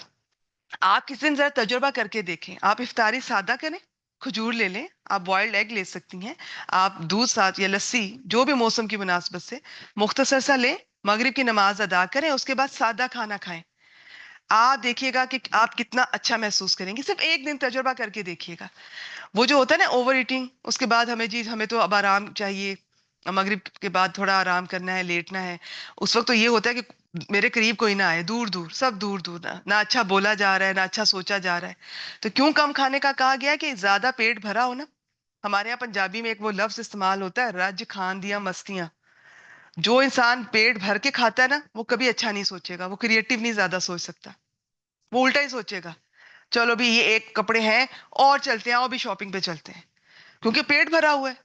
جس کا پیٹ خالی ہو وہ ایسی سوچ بھی نہیں سکتا، چلو جی ایسا کرتے ہیں، اب وہ پکا لیتے ہیں، وہ کھا لیتے ہیں، کل وہاں چلے جاتے ہیں، کل وہاں، وہ اس طرح کی باتیں کرے گا۔ پھر بلکہ جن کو اور اللہ نے دیا وہ حرام کی طرف چلے جائیں گے، تو پیٹ بھرا ہوا ہے نا، اور زیادہ بھرا ہوا ہے۔ تو یہ چیز جو ہے یہ بھی بے وقت کھانا، کھانے کے ٹائمنگز رکھیں، اور یہ نہیں کہ بس ہر وقت کچھ نہ کچھ کھاتے رہیں، وہ آپ کے جسم کے لیے ٹھیک نہیں ہے۔ پھر بد پرہیزی، کچھ چیزیں آپ کی صحت کے لیے اچھی نہیں ہیں، آپ ان کو کھا رہی ہیں، وہ بھی اسراف میں شامل ہے۔ تو یہ ایک مختصر، انتہائی مختصر میں نے ایک نقشہ کھینچنے کی کوشش کی ہے اسراف کی۔ باقی آپ خود سمجھدار ہیں، آپ خود دیکھ لیں میں کہاں کہاں کھانے میں اسراف کر رہی ہوں، میں کہاں کہاں زیادہ کھا رہی ہوں اور بے وقت کھا رہی ہوں۔ اور اچھا بے وقت کی بھوک لگ رہی ہے تو آپ پھر اپنا دیکھیں کہ آپ کو سٹریس تو نہیں ہو رہا، اینزائٹی تو نہیں ہے، ڈپریشن تو نہیں ہے، اس میں بے وقت بہت زیادہ بھوک لگتی ہے، تو آپ اپنا اس چیز کا علاج کریں اور اس چیز سے جڑیں۔ اور اس کا میں بتا دوں، وہ قرآن مجید سے جڑنا وہ تو ہے ہی ہے، لیکن قرآن مجید اسباب اختیار کرنے کا بھی کہتا ہے، بعض دفعہ آپ کو دوا لینے کی بھی ضرورت ہوتی ہے، تو وہ آپ نے اپنا اس پوائنٹ آف ویو سے بھی سوچنا ہے۔ ٹھیک ہے، اب یہ نہیں کہ کھاتے جا رہے ہیں کھاتے جا رہے ہیں کھاتے جا رہے ہیں، آپ سوچیں کہ میں ایسا کیوں کر رہی ہوں، اور اگر شوقیہ کھا رہے ہیں تو پھر اس چیز پہ کنٹرول کیجیے، یہ چیز ناپسندیدہ ہے اسلام میں، اپنے بچوں کو بھی کنٹرول کریں۔ پھر یہ جنک فوڈ وغیرہ یہ بھی یہ نکالیں اپنی زندگی سے، ہفتے میں ایک دن رکھ لیں بس، باقی گھر کے کھانے یا خود بنا لیں یا کچھ باہر سے بھی لانے ہیں تو ایسے کہ وہ اس طرح کے ٹپیکل یہ جنک فوڈ نہ ہو۔ تو باقی اپنے صحت کا خیال رکھیں، صحت کا خیال رکھیں گی یہ سوچ کر کہ میں اچھا کھاؤں گی، اور جو انرجی آئے گی وہ میں اللہ تعالیٰ کے راستے میں ایون شوہر اور بچوں کا کام بھی کروں گی اللہ تعالیٰ کو راضی کرنے کے لیے، انہیں اچھا لگتا ہے تو یہ کھانا بھی عبادت بن جائے گا آپ کا۔ ادروائز یہ جو اسراف ہے نا، یہ کھانا تو زحمت ہے، الٹا آپ بالکل ناکارہ ہو جاتے ہیں زیادہ کھانے کے بعد۔ تو کھانا، اور یہ پورا طب ہے اس آیت مبارکہ کے بارے میں، اتنی تفاسیر میں اتنے واقعات ہیں ہسٹری کے، اب یہ وقت نہیں ہے، موقع نہیں ہے، تو یہ پورا طب ہے، پورا میڈیسن ہے اس کے اندر، کہ اتنا کھانا ہے، اس طرح کھانا ہے، کم کھانا ہے، بھوک رکھ کے کھانا ہے، بھوک لگے تو کھانا ہے۔ ایک حدیث سے پتا چلتا ہے کہ اگر آپ کو بھوک نہیں ہے نا، آپ کسی کے جانور کے آگے وہ کھانا ڈال دیں، مت کھائیں وہ کھانا، بھوک لگے تو کھائیں، اپنے بچوں کو بھی بتائیں، اور بھوک رکھے ابھی ہے تو چھوڑ دیں، نہ صرف رمضان میں ویسے بھی۔ تو آپ دیکھیں آپ کتنا اچھا محسوس کریں گی، آپ ہلکا محسوس کریں گی. ادروائز پھر یہ ہمارے یہاں خواتین تو ایک گیس کی شکایت، وہ کوئی مسئلہ ہو گیس، اور وہ ہوتا بھی ہے، میں ایسا نہیں کہتی ہوں کہ ایسا نہیں ہوتا ہے، کیونکہ ہم نے غلط کھایا ہوتا ہے. پھر جب سٹریس میں ہوتے ہیں نا ہم اگر ہیلدی فوڈ بھی کھا رہے ہیں تو وہ بھی آپ کا ڈائجسٹو سسٹم صحیح کام نہیں کرتا، وہ آپ کو صحیح ہضم نہیں ہوتی. کبھی گیس کی شکایت آپ کریں گی، کبھی آپ کا پیٹ کی، کبھی وہ ہضم نہیں ہو پا رہا ہے کوئی. تو یہ ایک لمبی بات ہے. تو آپ کیا کریں کہ اپنے سٹریس کی الگ سے وجوہات کو جانیں کہ کیا ہے. کچھ تو فزیکل ہے، ڈاکٹر سے آپ کانٹیکٹ کیجئے، کنسلٹ کیجئے. کچھ گھر کے حالات ہیں، قرآن مجید سے جڑیے، اللہ تعالیٰ سے مدد مانگیے. ٹھیک ہے، نماز کی پابندی کیجئے، انشاءاللہ تعالیٰ آپ کیوں نہیں، اللہ تعالیٰ سب کی مشکلیں دور فرماتے ہیں، آپ کی بھی کریں گے. تو یہ آپ اپنا دیکھیں. باقی کھانے کا یہ آپ کے سامنے ذکر ہو گیا.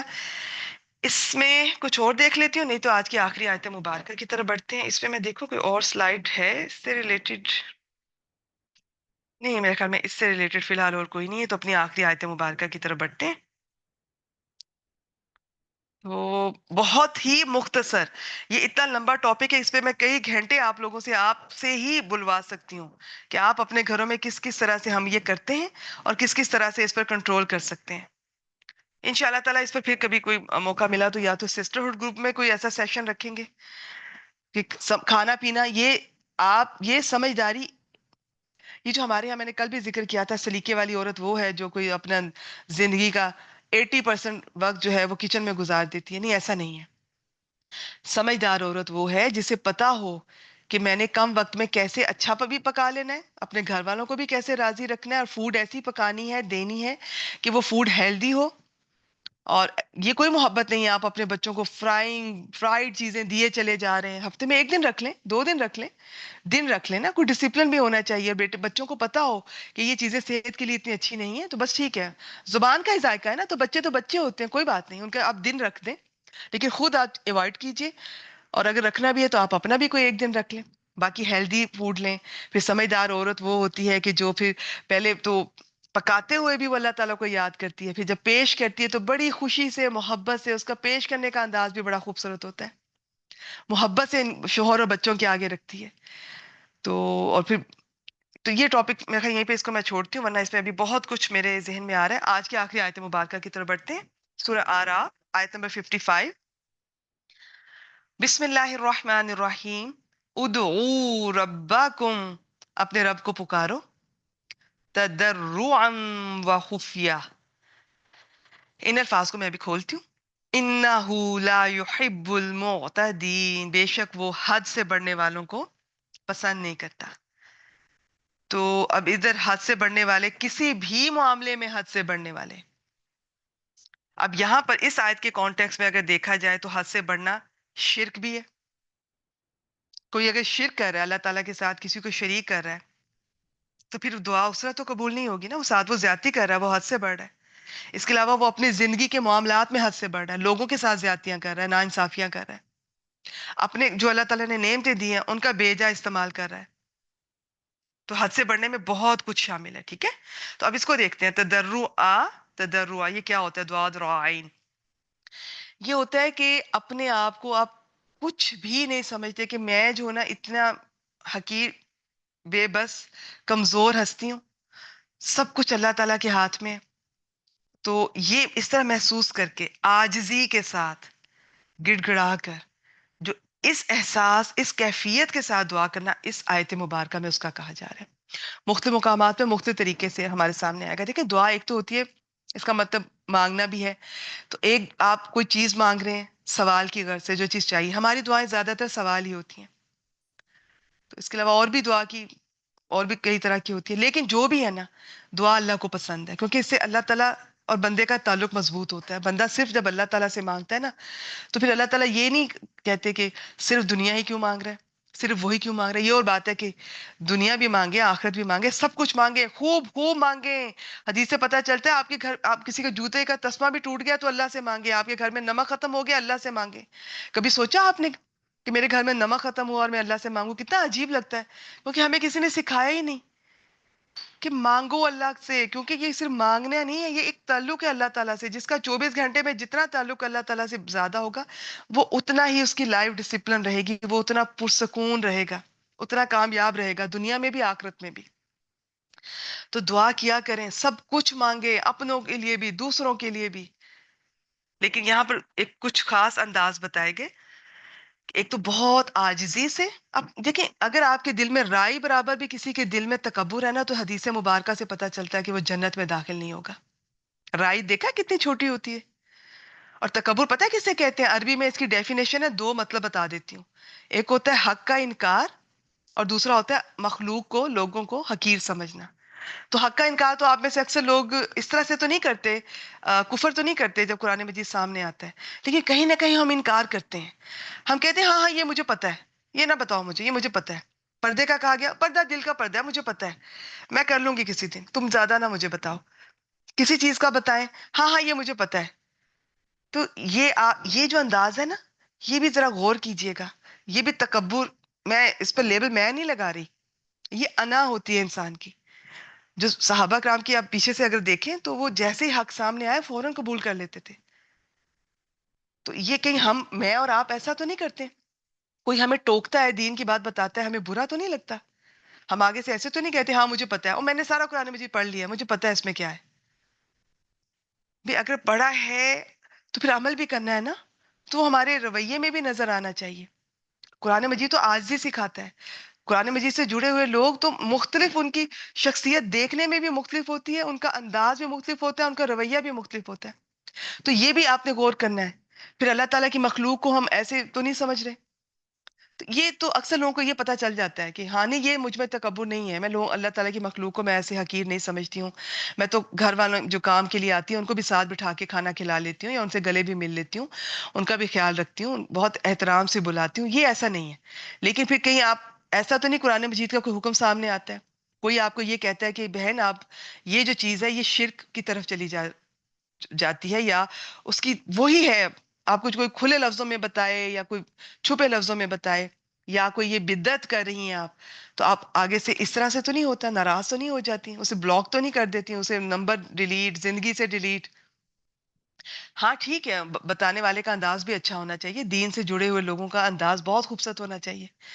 انشاءاللہ تعالی شاید کل کی آیت میں وہ سلیکٹ کروں یا دیکھوں گی کبھی مجھے موقع ملا کہ دین کے راستے میں کیا کچھ کرنا ہوتا ہے، اس میں صبر بھی کرنا ہوتا ہے، اس میں آپ کا انداز بھی بڑا خوبصورت ہونا چاہیے، بڑا نرمی محبت والا، خیر خواہی والا. تو لیکن پھر بھی کسی کا انداز اچھا ہے یا نہیں، اس نے اگر ٹوکا ہے تو آپ یہ نہ کہیں. ہمیں کیا لگتا ہے کہ یہ اپنی بات کر رہا ہے، وہ اپنی بات نہیں کر رہا ہے، وہ قرآن اور سنت کی بات آپ تک پہنچا رہا ہے جو اس کو پہلے پتا چل گئی ہے، مجھے اور آپ کو بھی نہیں پتا. تو اگر ہم آگے سے ہمارا رویہ یہ ہوتا ہے نہیں میں تو نہیں مانوں گی یہ، اور پھر فرقہ پوچھنا شروع کر دیں، اور فرقہ کس فرقے سے ہے، اپنے فرقے کا ہوگا تو ٹھیک ہے ورنہ نہیں، یہ سب چیزیں اپنا پھر جائزہ لیں. تو یہ چیز اللہ تعالیٰ کو پسند نہیں ہے. تو اللہ تعالیٰ کو عاجزی پسند ہے. تو دعا عاجزی کے ساتھ، اپنے آپ کو کچھ نہیں سمجھنا. جب ہم نے کچھ سمجھا، دین سے جڑ گئے، جس دن میں نے یہ سمجھ لیا اب مجھے دین کا علم آ گیا، وہیں پہ فل سٹاپ لگ جائے گا. علم کا بھی لگ جائے گا، اللہ تعالیٰ کے فضل و کرم کا بھی لگ جائے گا، وہیں پہ فل سٹاپ. تو اللہ تعالیٰ کو عاجزی پسند ہے. اس میں آپ دعا کے لیے تہجد کا وقت بھی بڑا پسندیدہ ہے. دعا تو کسی وقت بھی کر سکتے ہیں، آپ کسی وقت بھی کر سکتے ہیں، کرتے رہا کریں عاجزی سے، گڑ گڑا کر، وہ خفیہ. اور یہاں پہ بتایا جا رہا ہے آہستہ سے، اکیلے میں، تنہائی میں. تو اس کا میں دیکھتی ہوں کہ سلائیڈ ہے، میرے خیال میں اس کی بھی سلائیڈ تھی، وہ جلدی سے دیکھ لیتے ہیں. ہاں یہی اس آیت مبارکہ سے ریلیٹڈ ہے. تو دعا عاجزی سے اور خوش و خضوع سے کرنی چاہیے. اور یہ دعا تنہائی میں کرنا، یہ دیکھیے دعا تو دل میں، ایک حدیث مبارکہ سے پتہ چلتا ہے کچھ صحابہ بڑی اونچی اونچی آواز میں اللہ تعالیٰ کا ذکر فرما رہے تھے اور دعا کر رہے تھے. یہ ایک غزوے کی بات ہو رہی ہے، تو آپ صلی اللہ علیہ وسلم نے ان کو ٹوکا تھا، فرمایا تھا کہ وہ جو ہے نا وہ بہرا نہیں ہے. میں آپ کو مفہوم بتا رہی ہوں کہ وہ سنتا ہے. تو مطلب یہ تھا کہ دعا آہستہ آہستہ نارمل آواز میں، بہت چیخ کر چلا کر نہیں کرنی چاہیے. یہ تو دعا کی، اب میں انشاءاللہ تعالیٰ ایسا کروں کہ آج میں وہ دعا کی اہمیت کا لیکچر بھی شیئر کر دوں کہ اس میں دعا کی شرائط، آداب، سارا کچھ اس میں آ جائے گا. تو اس آیت مبارکہ میں کیا ہے، عاجزی سے کرنی ہے، بہت خوش و خضوع سے، اور کوشش کرنی ہے کہ تنہائی میں جب آپ پراپر لمبی دعائیں کر رہے ہیں، تو ویسے چھوٹی چھوٹی دعائیں تو ہر وقت آپ کر سکتی ہیں. ہر وقت آتے جاتے چلتے پھرتے کچھ چاہیے مانگ لیں، کوئی چیز سے ڈر لگ رہا ہے اللہ تعالیٰ یہ نہ ہو، مانگ لیں. کہ کوئی چیز پریشان کری، اللہ تعالیٰ یہ مجھے پریشانی ہو رہی ہے، فوراً مانگ لیں. اپنے بچوں کو دیکھیں، فوراً دعا کریں، یا اللہ میرے اپنے بچوں کے لیے دعائیں کیا کریں، خوب خوب دعائیں کیا کریں، دین کی بھی دنیا کی بھی. صرف دنیا نہ مانگا کریں، نہ اپنے لیے نہ بچوں کے لیے. ٹھیک ہے. تو یہ بہترین دعا، ربنا آتینا فی الدنیا حسنۃ وفی الآخرۃ حسنۃ وقنا عذاب النار، سورۃ البقرہ کی آیت ہے. یہ دعا یاد کریں، خود اپنے لیے بھی بچوں کو بھی یاد کروائیں. صرف دنیا کی دعائیں نہیں کریں، دنیا کی بھی بھلائیاں مانگیں، عقل مند وہ ہے، اور آخرت کی بھی بھلائی مانگے. اب اس کی تفصیل ہے، میں فی الحال یہیں پہ رک رہی ہوں. پہ حد سے بڑھنا اللہ تعالیٰ کو کسی صورت میں پسند نہیں ہے. حد سے بڑھنا میں کچھ میں نے آپ کو بتا دیا. اللہ تعالیٰ کے ساتھ کوئی شرک کر رہا ہے، پھر دعا آپ کی قبول نہیں ہوگی. کوئی اس طرح سے اللہ تعالیٰ کی مخلوق سے زیادتی کر رہا ہے، ظلم کر رہا ہے، حق تلفی کر رہا ہے، دعا قبول نہیں ہوگی. اس کے علاوہ حرام کما رہا ہے، دعا قبول نہیں ہوگی. تو وہ انشاءاللہ تعالیٰ وہ ریکارڈنگ میں سارا کچھ آپ کو میکسیمم مل جائے گا. اچھا ادھر کیا ہے، ایک اور چیز ادھر حد سے بڑھنے والے کی تفسیر میں بعض علماء کرام نے یہ بھی لکھا ہے. میں نے ابھی آیت آپ کے سامنے پڑھی نا، اللہ تعالیٰ حد سے بڑھنے والوں کو پسند نہیں کرتا. تو بعض علماء نے اس کی تفسیر میں لکھا ہے کہ ایسی چیز کی دعا کرنا جو کہ ناممکن ہو، اس چیز کی دعا نہیں کرنی. جیسے کہ ایسی دعا کرنا کہ جی میں ہمیشہ زندہ رہوں، یا مجھے آخرت میں انبیاء کا مرتبہ حاصل ہو جائے، یا پھر ایسی چیز کی دعا کرنا جس کے متعلق علم نہ ہو. خیر یہ چونکہ ہم تو لا علم ہیں، تو بس یہ آپ کو اس جو آیت مبارکہ ہے اس میں دعا کا کچھ طریقہ. تو دعا کی اہمیت تو میں نہیں بیان کر سکتی، وقت بھی نہیں ہے، اور وہ بہت لمبا ٹاپک ہے، اور میرے فیورٹ ٹاپکس میں سے ایک ٹاپک ہے دعا. ہم لوگوں کو اندازہ ہی نہیں ہے دعا کی اہمیت کیا ہے، ہمیں پتہ ہی نہیں ہے کتنی بہترین عبادت ہے، ہمیں پتہ ہی نہیں اللہ تعالیٰ کتنے خوش ہوتے ہیں، ہمیں پتہ ہی نہیں کہ سستے میں اور آسانی میں اس کے لیے تو وضو کی ضرورت بھی نہیں پڑتی، اس کے لیے پیسہ بھی نہیں خرچنا پڑتا، اور اللہ تعالیٰ کہ آپ اتنا قریب آ جائیں گے صرف دعا سے. دعا مومن کا ہتھیار ہے، اس کو پہچانے. ہم نے اس چیز کو پہچانا ہی نہیں، استعمال ہی نہیں کیا. ہم اپنی عقل کے گھوڑے دوڑاتے رہتے ہیں، تھک جاتے ہیں. دعا، اللہ تعالیٰ سے دعا مانگ کے کام کروایا کریں. اپنے بچوں کو دعا مانگنا سکھائیں. آج کی ماں کو ضرورت ہے اس چیز کی، وہ خود بھی دین سیکھے، اپنے بچوں کو دین سے جوڑے، بچوں کو اللہ تعالیٰ سے جوڑے، دعا مانگنا سکھائیں. چلیں جی، یہ تھی آج کی آیت مبارکہ. اس میں نے تھوڑا سا بس دو باتیں دعا کی الگ سے تھیں کہ عاجزی کے ساتھ گڑ گڑا کر اور تنہائی میں. تو باقی دعا تو سارا دن اللہ تعالیٰ کو یاد کریں، دعا مانگیں. عربی میں آ جائے بہت اچھا ہے، کیونکہ وہ آپ صلی اللہ علیہ وسلم کی سے مسنون دعائیں ہوتی ہیں نا، تو اجر بڑھ جاتا ہے. نہیں تو اپنی زبان میں مانگیں. اللہ تعالیٰ کو سب زبانیں آتی ہیں، اپنی زبان میں مانگیں، مانگتے رہیں، اور دعا دینے والے بنیں اور دعا لینے والے بنیں.